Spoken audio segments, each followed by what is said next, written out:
Conceive, believe, achieve. This is former UFC middleweight champion of the world, Michael Bisping. Paddy the Baddy here. You're listening to Combat Sports UK. And you're watching Combat Sports UK. Hi everybody, welcome back to the Combat Sports UK YouTube channel. I'm delighted to be joined once again by the Bangladeshi banger. Is that your official nickname? Shah Kamali, how are you, my friend? I'm good. I'm very good, Taylor, man. Great to be back on. Yeah, it's good to have you, mate. Good to catch up with you. Listen, you're fighting this coming weekend on Sunday against Arya Hosseini for LFL 13. The heavyweight belt's on the line on this card as well, from what I believe. So we'll have a chat a little bit about that later on. But just want to check in, man. How's things? How have you been doing? What's been happening? Just been good, man. It's been quite a long layoff since my last fight.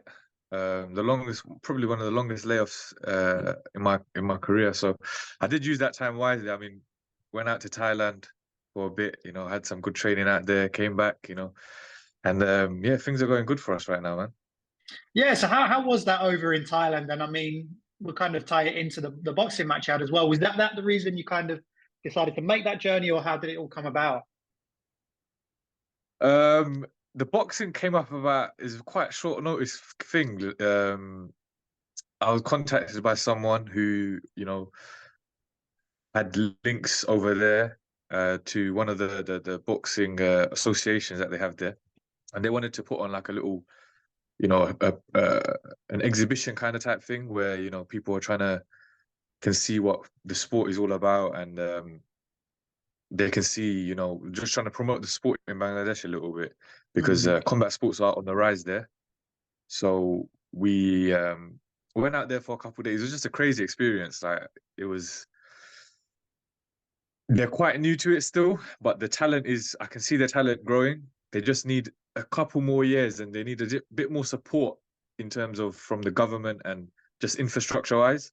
Well, the talent, I can see it growing somewhere, And you fought 4 minutes of 3 rounds, correct? I mean, how was that experience for you as a mixed martial artist? Did you look at it as kind of sharpening the skills, or going out there to help promote? Like, how did you take it? Of course, when you're in there, it's still a fight. There's no, even if it might seem like an exhibition kind of type thing, it's still a fight. And yeah, it was quite a surreal experience. I was fighting on the 14th floor on a rooftop in the middle of Dhaka, and wow. it was surreal. Like, I can't explain to you how weird it felt. But when I was in there, it was strange. It was strange because it was like 2-3 weeks after my LFL fight, right?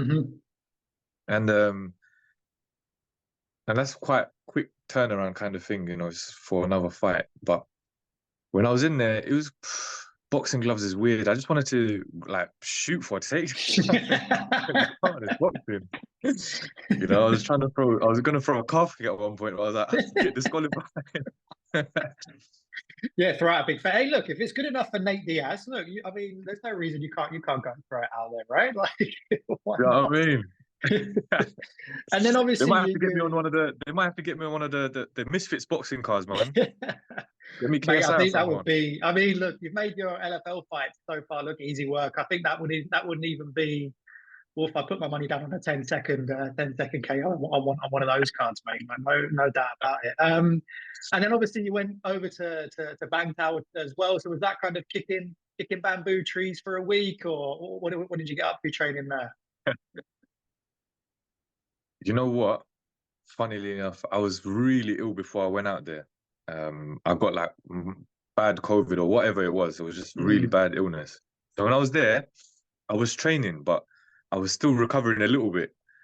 So we were still training. Me and Mario went out there. Obviously, my training partner, good friend, Mario Pinto. We went out there training for 2 weeks. And we were just staying in one place. I know a lot of people travel around when they go to Thailand. They go all sorts of different gyms. But we just stayed at Bangtao because we liked the setup and what they were teaching. We didn't do much Muay Thai. We just went there for the MMA.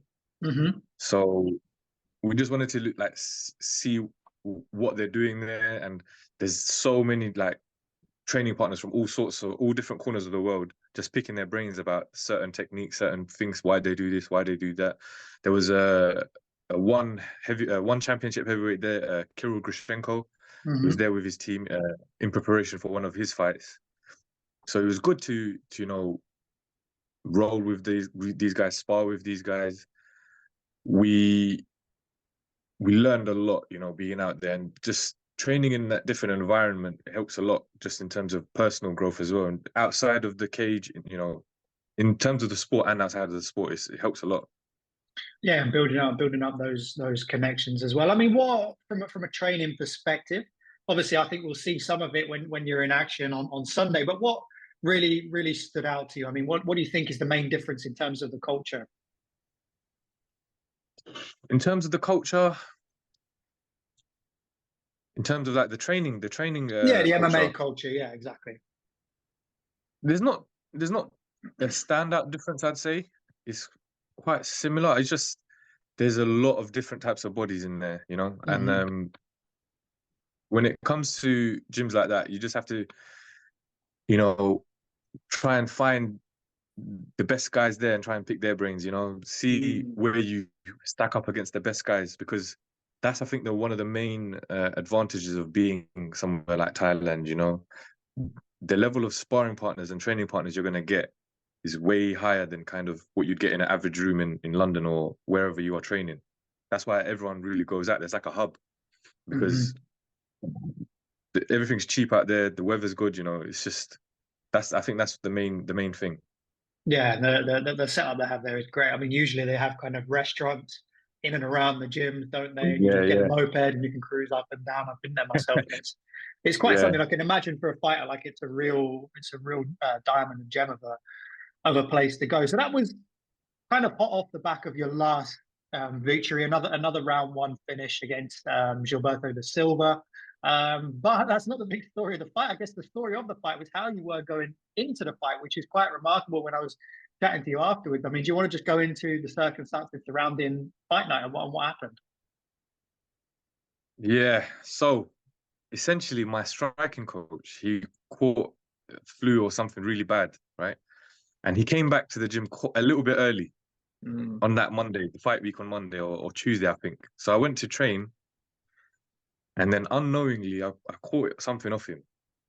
So the next couple of days, I was feeling quite rough, a little bit rough.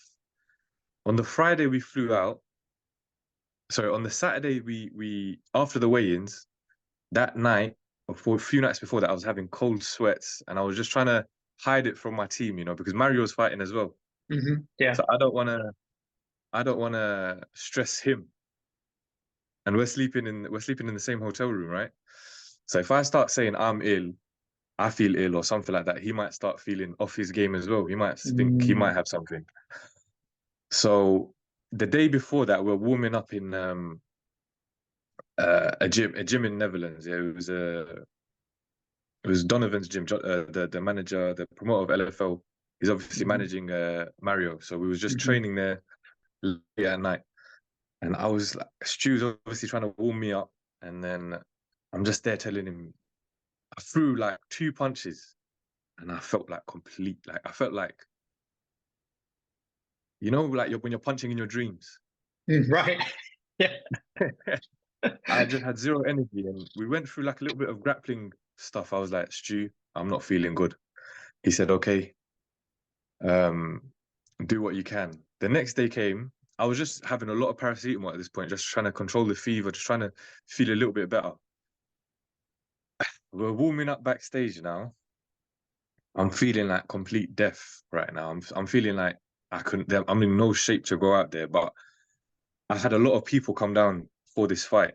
Yeah. And I can't disappoint them. They came all the way from London to Amsterdam, you know, and this, I'm not a person to try and let these people go home disappointed, you know, and even then, like, I'm not one to just quit as well. So I'm trying to warm up in the back. I'm not feeling good as well. I warmed up for probably about 2 minutes. And the rest is kind of a blur, you know. I went in there and I didn't feel like I had control of my body. It was very, very, like, you can see it from the fight itself. It's so wild. And I knew I had to get that finish in the first round. I knew I had to get it. So I thought, if I don't knock him out, it was so when I was like doing grappling exchanges in the back, I just felt so weak in terms of like my nervous system that I thought if I get him pinned down, I have to keep on punching till the referee stops it. And I know these Dutch referees, they don't like stopping it early. They like letting the people suffer. So the opponent suffer, you know. So I had to just keep going until the ref said stop. You know, it was crazy. Yeah, I mean when you told me that as well, that was mental. And then I think we had someone on site on the day, and they were saying because you had to do your interviews and stuff afterwards, and they were kind of saying like, "Oh, poor Shah, man, like he was struggling towards the end." I mean, was it just a case of like you just get in there and it's just fight down and just go? Like, how mentally did you get yourself over that hurdle of? I mean, it sounds like you didn't even think about pulling out, so you literally had to hunker down and just boom, just go. So how mentally did you get yourself over that? It's so straight. Once I'm out there, once I'm in the cage, you have that sense of, okay, I'm here now. So it's like there's no more time to think. Like I can't think about what has happened before, how I felt before. All I know is there's a guy standing in front of me, and I have to take him out. So there's so much there's a lot of adrenaline, I guess, that just takes over, and that's all I can say. It's just the adrenaline that takes over at that point, you know. And I suppose like when you have your medical checks and things like that as well, are you just kind of holding your breath and just thinking, right, just don't breathe and just get through it? Like it must have been quite nerve wracking as well, right? Like especially with Mario putting the belt on the line as well, and you didn't know at the time. I think Stuart had his fight booked.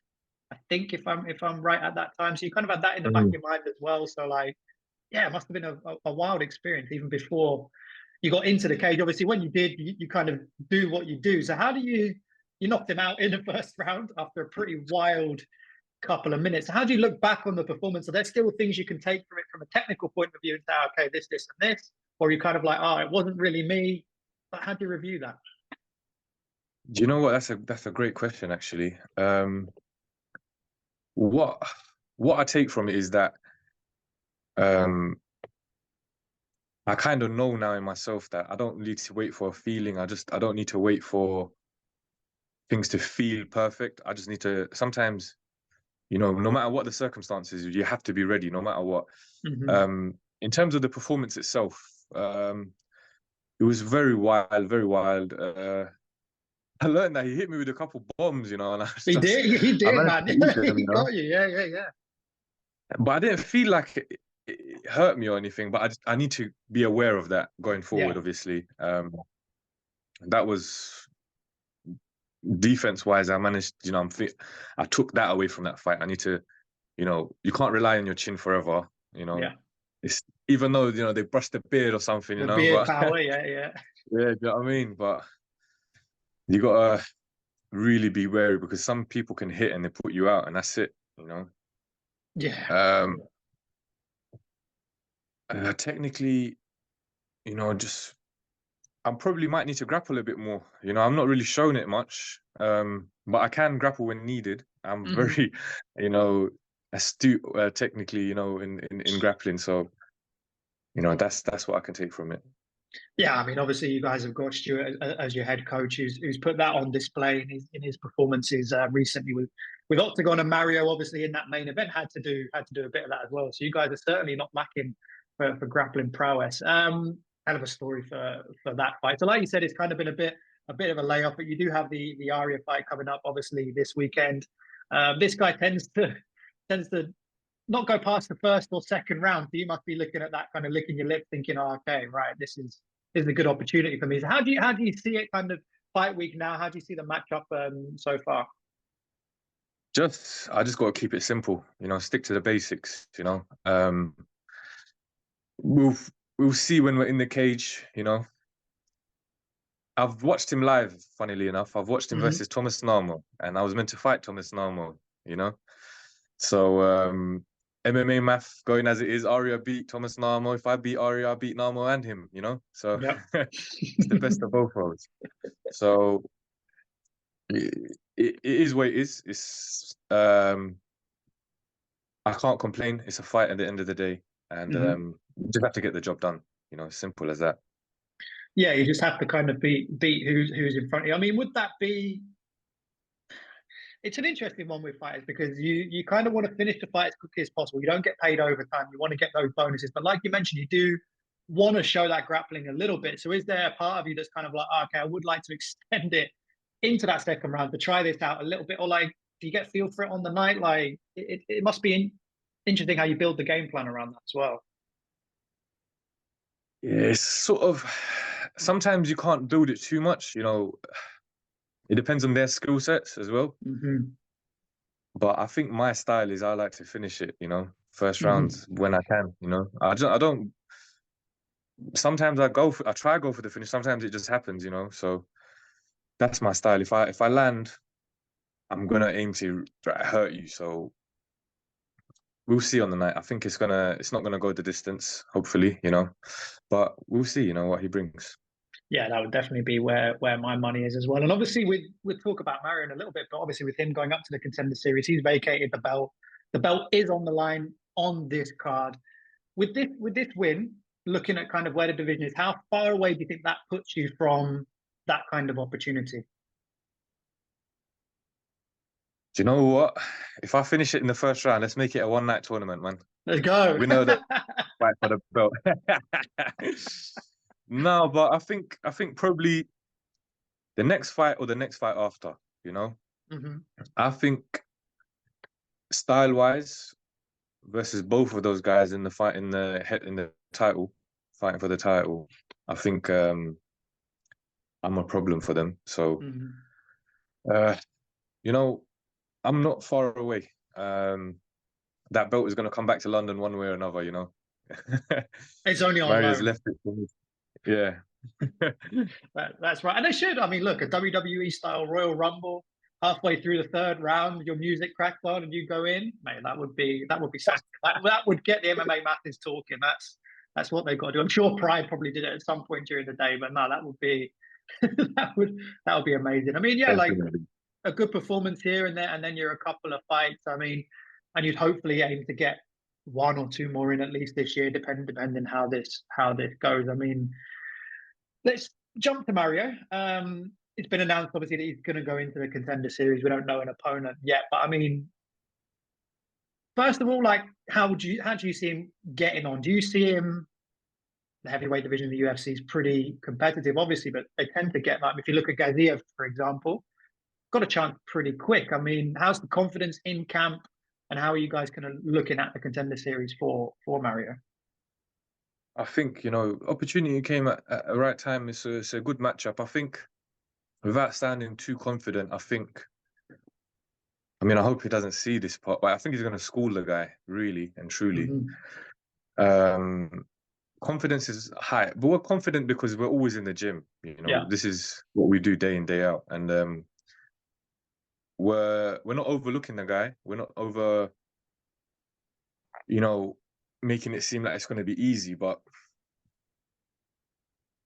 if I can't, it's hard to say. Mario is just really like high level. Like in terms of this guy and the heavyweight division in the UFC, within 3 to 5 years, Mario is going to be fighting for world titles. You know, I'm very confident in that. And anyone who trains with Mario or spends time with him and sees him working and just realizes that in an instant, really. So, you know, we're very confident going into this one. All we need to do is just keep sharp and just ready, because it's in Las Vegas. There is a little bit of a weather change there. It's a bit dry, but apart from anything like that, it's just need to stay ready. You know.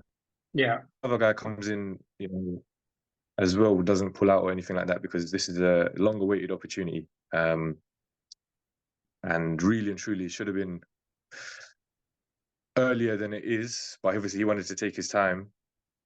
And it's the perfect time. He's 8-0 as a pro. You know, what better time to go into UFC? And plus, if you think about it, who's the interim champ?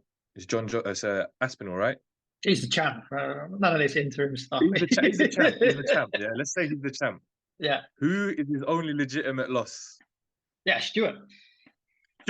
Yeah. So Mario needs to. We've already got one up on Tom Aspinall, so we need to go 2-up. You know, Mario's going to fight for that belt one day.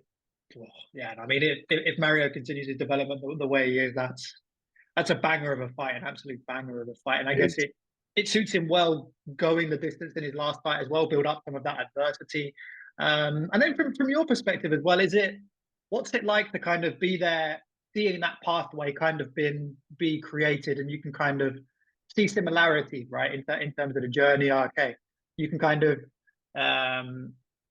join in on the process, so that maybe possibly when you get there, you kind of already sort of know what it looks like. So what's that experience for you as a training partner, looking at it? That is like that's like priceless. Like that's priceless. You know, when you see the path there and you see how it is step by step, you know, it builds confidence in yourself, and you know it's possible. A large part of being an athlete is believing in yourself, right, and knowing that it's possible. And when you see it in your own gym, and you train every day with someone, and you see it unfolding for them, you know that it's not far away for you. And yeah, it's priceless. You know, what we're doing right now, how we're moving up, you know, in terms of exposure and like opportunities and things like that. You know, it's we're quite under the radar. You know, not a lot of people really talk about the London MMA scene a lot, apart from GB Top Team, which is the most you know, at the top right now in terms of exposure and prominence. But no one really talks about the little smaller gyms, you know, the talent that we have, and the systems that we're building. And yeah, it's good. It's a good thing, you know. Yeah, no, definitely. And then you look at the success in the northwest, and things like that. I mean, it just takes one to break through. Then it brings out the story, especially on a platform like the UFC, and then they say, "Oh, okay, this guy as well." So, no, it's a tremendous time and great success that you guys are having, and it's a testament to the training you guys do, and obviously the expertise that Stuart has. I mean, neither of you guys have retired him yet, so you're still working hard on that one. But listen, man, I'll throw it over to you for the final word. Any sponsors or anything like that you want to shout out before we finish up? I want to shout out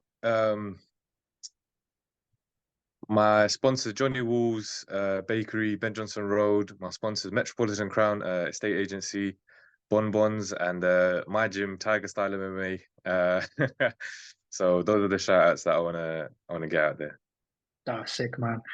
Listen, to anyone watching, go and watch Shah's highlight reel. It will take you all of 5 minutes. You can go and watch Shah's highlight reel before his fight on Sunday. I believe it's still streamed on YouTube, if I'm not mistaken. It will be streamed on LFL's YouTube channel. Yeah, brilliant. So there you go. 3 fights on a Sunday night. UK time will be fantastic. Nice to dip into the Sunday roast. And then Shah will be taking on Arya Hosseini on the 25th of August. And listen, man, as always, pleasure having you on. Really looking forward to following this fight and following your journey. Fingers crossed, we'll go into fight day relatively relaxed. Everything's all good, and we're ready to put on a show. Listen, man, thanks as always for your time. Absolute pleasure. Thank you, Taylor. Good to have you on.